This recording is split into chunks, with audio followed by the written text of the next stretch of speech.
అన్నమయ్య జిల్లా Madanapalle sub collector కార్యాలయంలో ఫైళ్ల దగ్ధం కేసులో మరో ముందడుగు పడింది. Municipal vice chairman Jinka Venkata చలపతిపై పోలీసులు 7 సెక్షన్ల కింద నాన్ బెయిలబుల్ కేసులు నమోదు చేశారు. ఈ ఘటనకు సంబంధించి గత ఆర్టీఓలు మురళి, హరిప్రసాద్లను ప్రభుత్వం సస్పెండ్ చేసింది. వీరిద్దరితో పాటు సీనియర్ అసిస్టెంట్ గౌతమ్ తేజ్ ఇప్పటికే పోలీసుల అదుపులో ఉన్నారు. పలువురు అనుమానితులు పరారీలో ఉన్నారు.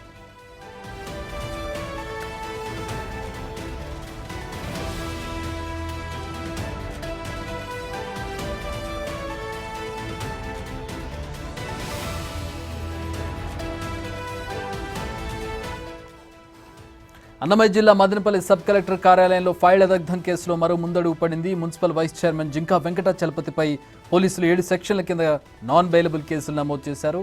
ఈ ఘటనకు సంబంధించి గత ఆర్టీఓలు మురళి, హరిప్రసాద్లను ప్రభుత్వం సస్పెండ్ చేసింది. వీరిద్దరితో పాటు సీనియర్ అసిస్టెంట్ గౌతమ్ తేజ ఇప్పటికే పోలీసుల అదుపులో ఉన్నారు. పలువురు అనుమానితులు పరారీలో ఉన్నారు.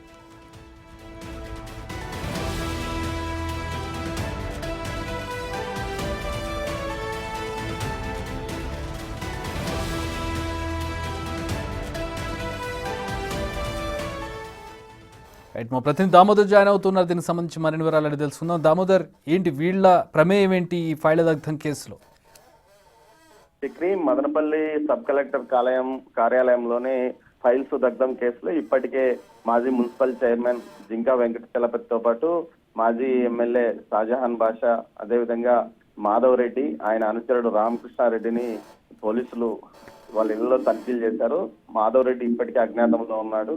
అయితే ఏదైతే అనంతపురం కర్నూలు రేంజ్ డిఐజీ ఈ కేసును పూర్తిగా పర్యవేక్షించిన సమయంలోనే మీడియా సమావేశం ఏర్పాటు చేసి 7 మంది పైన కేసు నమోదు చేశాం. వీరిలో జింకా వెంకట చలపతితో పాటు అదేవిధంగా మాజీ ఎమ్మెల్యే షాజహాన్ బాషా తదితరులు ఉన్నారంటూ చెప్పిన నేపథ్యంలో ఈ రోజు వారిని అరెస్ట్ చేసే అవకాశం ఉందని భావించి జింకా వెంకట చలపతితో పాటు అదేవిధంగా మాజీ ఎమ్మెల్యే షాజహాన్ నవాజ్ బాషా, అదేవిధంగా మరో ఇద్దరు రామకృష్ణారెడ్డి, మాధవ్ రెడ్డిలు మదనపల్లి కోర్టులో తమకు ముందస్తు బెయిల్ కావాలంటూ పిటిషన్ దాఖలు చేసినట్టు తెలుస్తుంది. దీంతో పాటు తమ మీద ఎలాంటి కేసులు నమోదు చేశారో ఆ విషయాలను కూడా తెలియజేయాలంటూ కూడా కోరారు.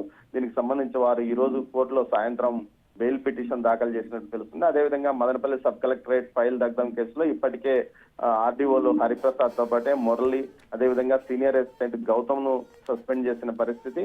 దీనికి సంబంధించి వీరి మీద కూడా క్రిమినల్ కేసులు నమోదయ్యాయి. మొత్తం మీద మొదటి సిఐడికి ఇప్పటికే ఈ కేసును బదలాయింపు చేశారు. దీనికి సంబంధించి మొదటి కేసులో ఈ 7 మంది మీద ఉన్నారు. మరో ఘటనలో మరో 8 మంది మీద మొత్తం 8 కేసులు నమోదైనట్టు సమాచారం. దీంతో పాటు ఏదైతే బాధితులు వచ్చి ఫిర్యాదు చేసిన ప్రకారం 22A భూములను బలవంతంగా తమతో రాయించుకున్నారంటూ అటు పెద్దిరెడ్డి కుటుంబ సభ్యులతో పాటు పెద్దిరెడ్డి అనుచరుల మీద ఫిర్యాదు చేసిన నేపథ్యంలో వారి మీద కూడా కేసులు నమోదైనట్లు తెలుస్తుంది. మొత్తం మీద కుట్ర కోణంలోనే ఈ ఫైళ్లను దగ్ధం చేశారు.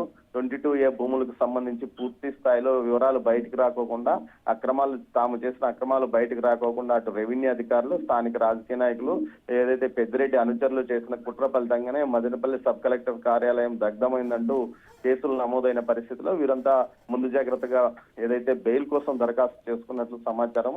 అయితే ఇప్పటికీ పూర్తి స్థాయిలో అధికారులు ఎవరి మీద కేసులు నమోదయ్యాయి, ఎలాంటి కేసులు నమోదయ్యాయి, ఏ సెక్షన్స్ లో కేసులు పెట్టామన్న విషయాన్ని సిఐడి గానీ అటు పోలీసులు కూడా తెలియజెప్పడం లేదు. అయితే తాజాగా మదనపల్లి సబ్ డివిజన్ పోలీస్ అధికారిగా గతంలో ఉన్న ప్రసాద్ రెడ్డి స్థానంలో కొండయ్య బాధ్యతలు తీసుకున్నారు. ఆ తర్వాత ఈ కేసులో వేగం పెరిగే అవకాశం ఉంది. మొత్తం మీద అటు క్రిమినల్ కేసులతో పాటు అటు సిఐడి విచారణ కూడా కొనసాగుతుందని అంటున్నారు. అయితే ఈ రోజు అతన్ని అరెస్ట్ చేస్తారంటూ పెద్ద ఎత్తున ప్రచారం ఏదైతే జింకా వెంకట చలపతితో పాటు మాజీ ఎమ్మెల్యే నవాజ్ బాషాను అదుపులోకి తీసుకుని అరెస్ట్ చేస్తారంటూ కూడా పెద్ద ఎత్తున ప్రచారం జరిగింది. అయితే వీరు అంతకు ముందుగానే కోర్టు వద్దకు వెళ్లి పిటిషన్ దాఖలు చేసినట్లు, ముందస్తు బెయిల్ కోసం చేసినట్టు తెలుస్తోంది. చక్రి, మొత్తం మీద అయితే ఈ కేసులో మరింత వేగం ఇంకా పుంజుకునే అవకాశం ఉంది. ఈ రోజు కూడా సీఎం ఈ విషయాల గురించి మాట్లాడుతూ రెవెన్యూ శాఖలో అవకతవకలకు ఉదాహరణ ఏదైతే మదనపల్లి ఇష్యూనే అంటూ చెప్పుకొచ్చాడు.